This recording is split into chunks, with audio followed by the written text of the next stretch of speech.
Nous allons maintenant prendre un instant pour regarder le concept de haute disponibilité, aussi connu sous le nom de HA ou High Availability.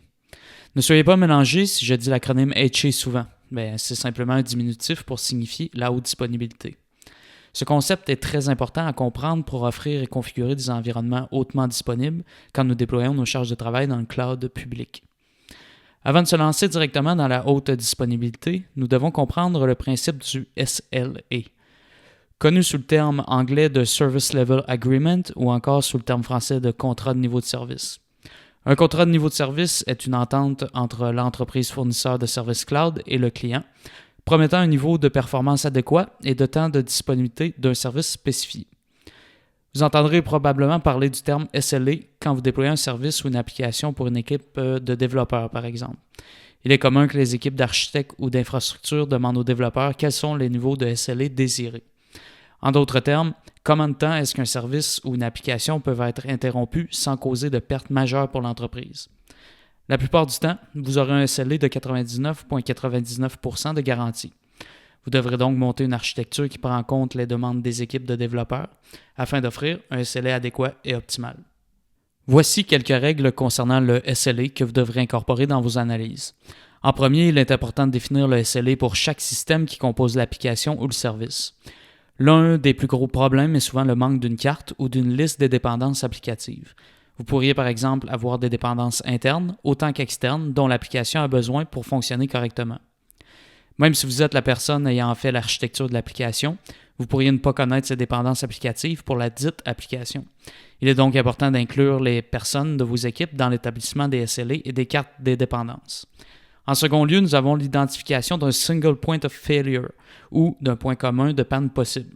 Ce pourrait être aussi simple que d'avoir une application de déployer nécessitant un SLA de 99,99%, mais cette dite application est installée sur un serveur offrant un SLA de 98%.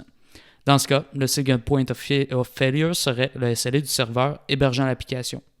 Une migration pourrait être envisagée vers un serveur offrant un SLA de 99,99% par exemple. Comme dans tout domaine technologique, la haute disponibilité et les SLA possèdent également des mots-clés pour différencier les différentes composantes entourant le sujet.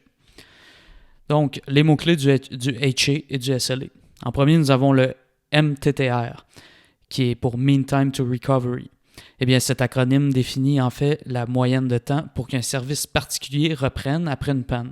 Pour résumer, si vous avez une panne informatique, combien de temps s'écoule-t-il avant que le service désiré devienne fonctionnel suite à la panne? En seconde, nous avons MTBF, ou Mean Time Between Failure. Cet acronyme définit le nombre de temps entre deux pannes. C'est un SLA assez rare car il est difficile d'établir cette moyenne quand il s'agit d'un nouveau système. Nous ne possédons habituellement aucun historique lors des déploiements permettant d'établir cette moyenne. Par contre, vous pourriez très bien établir cette moyenne avec des vieux systèmes possédant un historique. Ensuite, si on parle de RPO, ou Recovery Point Objective, ceci définit l'intervalle de temps dans lequel les données peuvent être perdues durant le processus de restauration d'une panne. Par exemple, 10 minutes de RPO dictent que pendant 10 minutes de restauration des services, nous perdrons 10 minutes de données. Finalement, nous avons le RTO, ou Recovery Time Objective. RTO signifie le nombre de temps total suite à une panne pour retourner les services en ligne et dans un état complètement fonctionnel. Avant que des impacts se fassent ressentir sur l'entreprise, nous pourrions par exemple avoir un gestionnaire qui mentionne que si cette application tombe, elle doit revenir en ligne dans les 10 prochaines minutes. Dans ce cas, nous aurions un RTO toléré de 10 minutes maximum. Quand nous pensons à la haute disponibilité, nous devons également penser au Disaster Recovery, reprise après sinistre, ou à la Fault Tolerance, la tolérance aux pannes. Ces deux méthodes entrent en jeu dans votre configuration et architecture HA. Premièrement, la Fault Tolerance ou la tolérance aux pannes est la redondance qui est configurée et intégrée dans un service. Si par exemple un service tombe en panne, un second prendra le relais et le service continuera de rouler en transparence aux utilisateurs. Le Fault Tolerance réduit considérablement les impacts quand un désastre ou une panne se produisent. En deuxième, nous avons le Disaster Recovery, ou recouvrement suite à un désastre. Il ne faut pas confondre Disaster Recovery avec la haute disponibilité. C'est plutôt l'action de planifier pour un désastre ou une catastrophe. Par exemple, il pourrait y avoir une région Azure en panne. Il faut donc planifier de desservir les services d'une autre façon. Vous pourriez configurer votre cloud Azure comme site principal et basculer sur votre data center on-premises en cas de désastre. Il faut donc prendre en compte l'automatisation et l'orchestration du balancement dans la plupart des cas. Il serait illogique de transférer les systèmes manuellement en cas de panne. Nous voudrions plutôt que le balancement et le rebalancement se fassent de façon automatique pendant et après la panne. Prenons quelques instants pour regarder quelques scénarios de HA afin de solidifier votre connaissance autour du sujet. Nous pourrions avoir par exemple la panne d'un hôte ou d'un serveur. Sur ce serveur, vous auriez peut-être un serveur Windows roulant sous VMware ESX et ce dernier tombe en panne. Vous ne pouvez plus communiquer avec ce dernier. Donc, dans un contexte de HA, la machine virtuelle serait automatiquement migrée et démarrée sur un hôte qui relancerait la VM. Ce processus est automatisé et devrait se produire seulement en cas de panne des hôtes ou en phase de test de redondance. Un autre exemple de HA pourrait être d'avoir une VM dans Azure. Ce qui est bien dans Azure, c'est que vous ne gérez pas les hyperviseurs et la virtualisation des serveurs.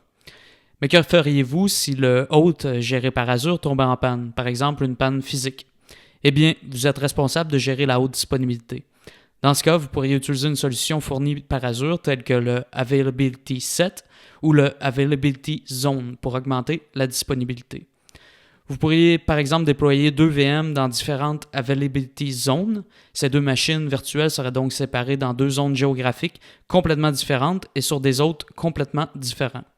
Si vous perdez une VM, elle se relancera dans un autre data center de Microsoft, considérant que vous avez correctement configuré l'orchestration du HA. Un autre exemple pourrait être le déploiement cross-region ou déploiement interrégion.